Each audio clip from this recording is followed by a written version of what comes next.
What's up mga boss, Dong Kasim Vlog ang inyong kaibigan.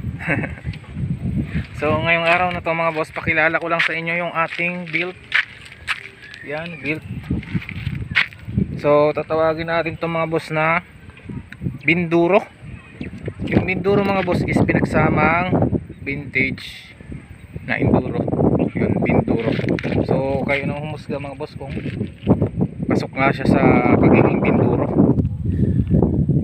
Yan mga boss, andito tayo sa ilog, sarap ng hangin. So ang ganda ng view dito mga boss, ano. Sarap dito magmotor, lalo na pag ayan, ganyan yung motor mo pang pantra. Di ba? Yan, daming trail. Pag gusto mong may bundok-bundok mga boss, punta ka lang doon.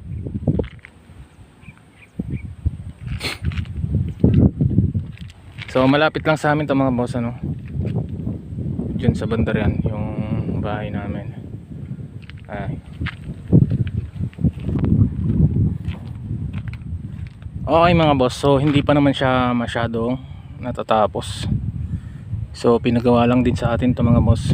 Dati ay puro mga scrap lang yan ang dinala sa bahay. So binuo natin bilang isang ganyan design.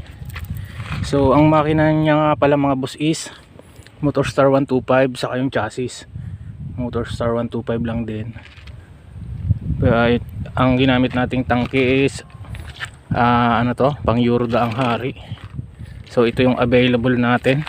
Ito yung dinala sa atin ng ating customer,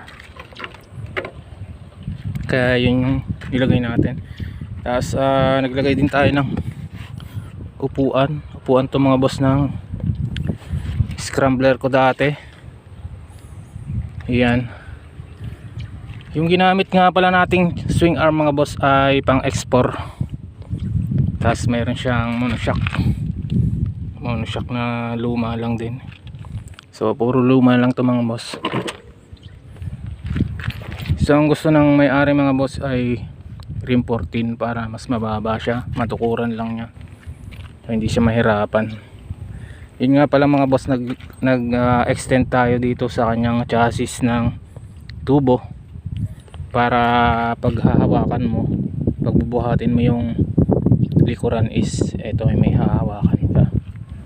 At the same time, bali dito lang din nakakabit yung tail light nya.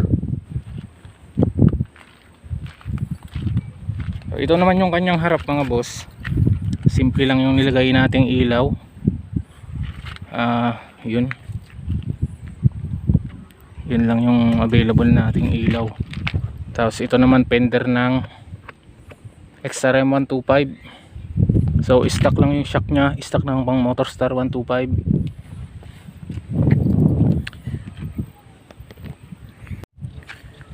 Okay mga boss, so ayun na nga, matatawag ba natin siyang Binduro, vintage na Enduro.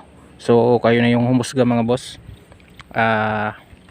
Yun na nga, yung base bike natin mga boss is Motorstar 125 lang.